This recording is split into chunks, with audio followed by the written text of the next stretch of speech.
দর্শক, আজকের এই প্রচণ্ড রৌদ্রতে আইসা পড়লাম এই মুশিরাগু ক্ষেতের পাশে আপনাদেরকে কিছু দেখাতে মুশিরে কি কাজ করে এই সম্পূর্ণ বিস্তারিত আজকের ভিডিওতে সব কিছু তুলে ধরবো। আর একটা কথা হয়েছে, যদি পেজ থেকে দেখে থাকেন ভিডিওটা ব্লগটা, তাহলে অবশ্যই পেজটাকে ফলো করবেন। আর যদি চ্যানেল থেকে দেখে থাকেন তাহলে চ্যানেলটাকেও ইনশাল্লাহ সাবস্ক্রাইব করবেন ইনশাআল্লাহ। তো মুশিরে দেখেন কি করতেছে, মুশিরাগু একটা স্বপ্ন আছে, এইখানে একটা স্বপ্ন আছে, সেই স্বপ্নের কথা আপনাদেরকে বলতেছি। তো তার পূর্বে আমি ওনার এই বোঝাটা একটু উঠিয়ে দিই। উনি অনেক কস্তুরি কাটছে, তো একলা একলা তার উঠানো সম্ভব না। তো উনি বলছে যে এই বোঝাটা উঠিয়ে দিতে ওনার মাথায়।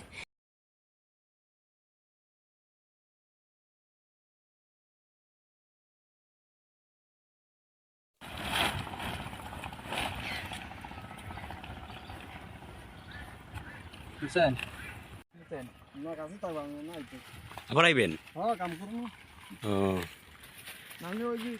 আচ্ছা, এখন হয়েছে মুশিরাগো পালা, ওনার বোঝা উঠিয়ে দিছি আমরা। এখন হয়েছে মুশিরাগো এক সপ্তাহ ধরে কোপাইতাছি, মাটি ঘুরে ঘুরে হয় না, শুকায় না, রোদ নাই, কিছু নাই। এই আবহাওয়া পরিস্থিতি অন্তত খারাপ, কৃষিকাজের জন্য বেশি হুমকি স্বরূপ। কি করার, যা ইচ্ছা তা সব মেনে নিতে হইব। এখন কোবাইয়া এরপর মাটিটি বাইরে জুরপুর করে দিতে হইব। এরপর কালকে আল্লাহ সালে আলু পাতা লাগাইতেছি।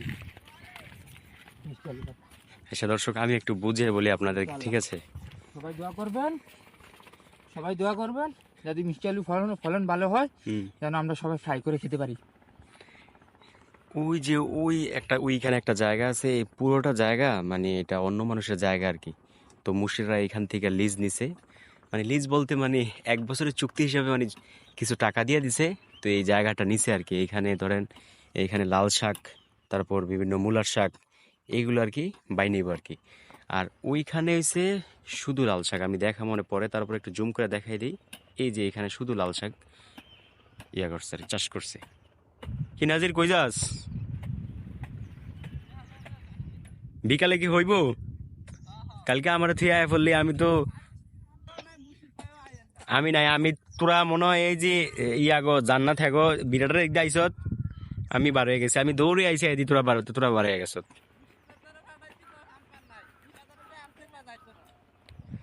আচ্ছা যাক, আজকে হইব ইনশাল্লাহ নাকি? তা আইতাছি, তুই যা। তো দর্শক, যেটা বলতে লইছিলাম যে এইখানে মূলার চাষ করব।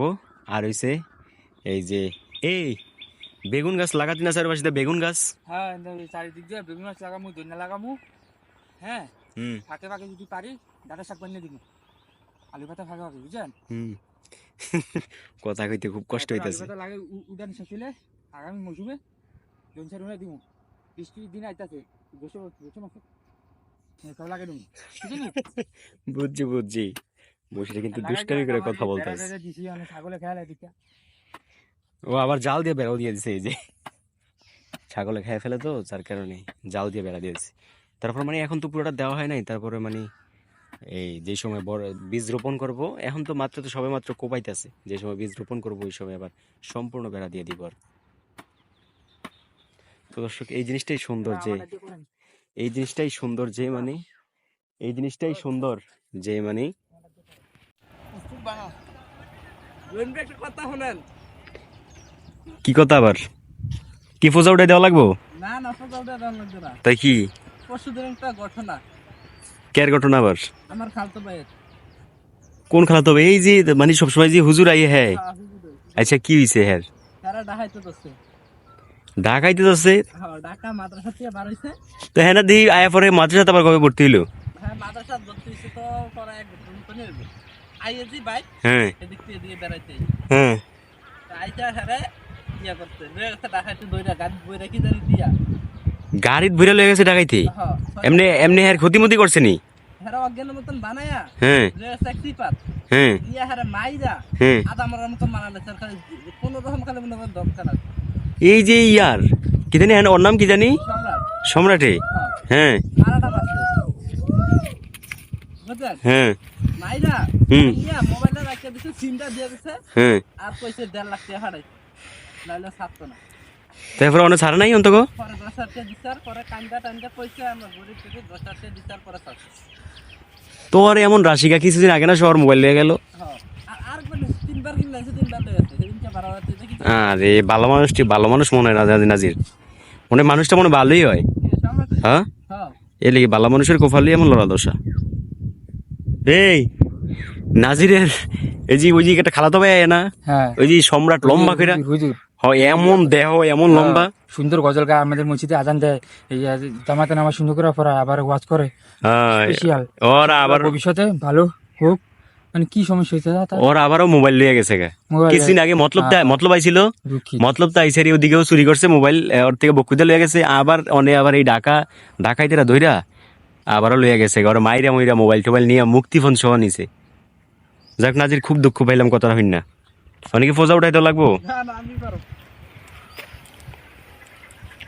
যাক দোয়া করি। অনেকে বাইতে আছে এমনি আইজা বাইতেইব।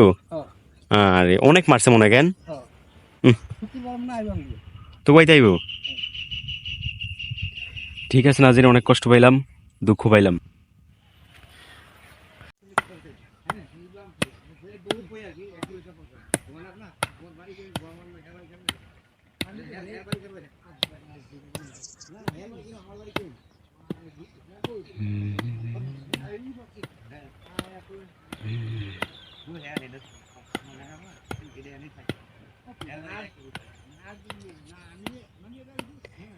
মানে মাটির অবস্থা দেখেন একেবারে, মানে পুরা ঝরঝরে, একেবারে পুরা ঝরঝরে মাটির অবস্থা।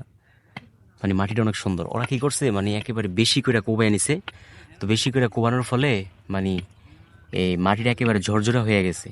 তো এখন বাইনিয়া উপর দিয়ে হালকা একটা মই দিয়ে দিব। তো ইনশাল্লাহ আশা করা যায় সুন্দর একটা কিছু পাওয়া যাবে, ইনশাল্লাহ আশা করা যায়। তো দর্শক, একটা প্রশ্ন সবসময় আমার মনে জাগে যে মানে রাজেশ, মানে এই ভিলেজ লাইফের এই ব্লগগুলো কেমন লাগে অবশ্যই কমেন্টে কিন্তু জানাইলে অনেক খুশি হব, ইনশাল্লাহ অনেক খুশি হব। আর একটা জিনিস আপনাদেরকে দেখাই, যে করছে এই কাজটা খুবই দুঃখজনক একটা কাজ করছে। এই যে দেখেন, এই যে বক পাখি অথবা অক্কা পাখি আছে না, অক্কা পাখি আসে হয়েছে রাতে, রাতের বেলা ওরা দিনে চোখে দেখে না। তো রাতের বেলা ওরা মানে বের হয়। তো বক পাখির জন্য আর অক্কা পাখির জন্য এই যে ফাঁদ পাচ্ছে দেখেন এই এলাকার মানুষ। এই যে দেখছেন, এই যে একটা সুতার মতো আস্তর দেখা যাইতেছে, এটা হচ্ছে একটা ফাঁদ। উইরা যাইতে সময় এখানে আটকে যায়।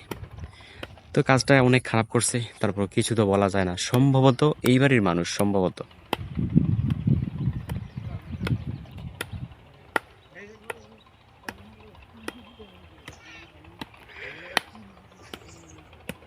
তো দর্শক, আপনাদেরকে বলছি আমরা যে ভিডিওর শুরুতে যে ওই জায়গাটা দেখাবো, যে এই জায়গায় মুশিরাগো লাল শাকের গাছগুলো। তো এই দেখেন একেবারে টসটসে, একেবারে টসটসে। আর সাথে এমনি ঘাসও আছে, কিন্তু এমনি মাসাল্লাহ দিলে অনেক পরিমাণ জ্বালাইছে। তো জ্বালানোর একমাত্র কারণ হয়েছে ওই যে বললাম যে মানে মাটি বেশি কইরা কোবাই, তো তারপরে ঝুরঝুরা কইরা দেয়, উপরে ইয়াগুলো থাকে, তারপর একটা ছোট্ট করে একটা মই দিয়া দেয়। তো ধরেন এইভাবেই মানে মাসাল্লাহ দিলে ভালো পরিমাণ জ্বালায় আর কি। আপনারাই দেখেন, আমি কিছু বলবো না, আপনারাই দেখেন মাসাল্লাহ দিলে সুন্দর হয়েছে। তারপর সার দেয় নাই, তো যদি আবার ধরেন সার দিত তখন আবার আরো বেশি সুন্দর হইতো আর কি, একেবারে কসকস হয়ে বড় হয়ে যাইতো।